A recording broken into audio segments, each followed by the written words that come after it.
আসসালামু আলাইকুম কৃষক ভাই বন্ধুরা। আজকে আমি চলে এসেছি নওগাঁ জেলার ধামুরহাট উপজেলার একটি এলাকায়। আমার পিছনে যে জমিটা আপনারা দেখতে পাচ্ছেন, এটা একটা করলার জমি।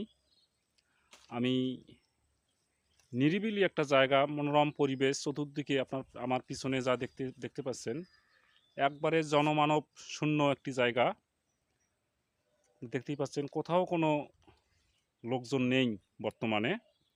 তা আমি এমনই একটা এলাকায় আমি এসেছি, তো খুব ভালো লাগলো আমার, যার কারণে আমি এখানে চলে আসলাম।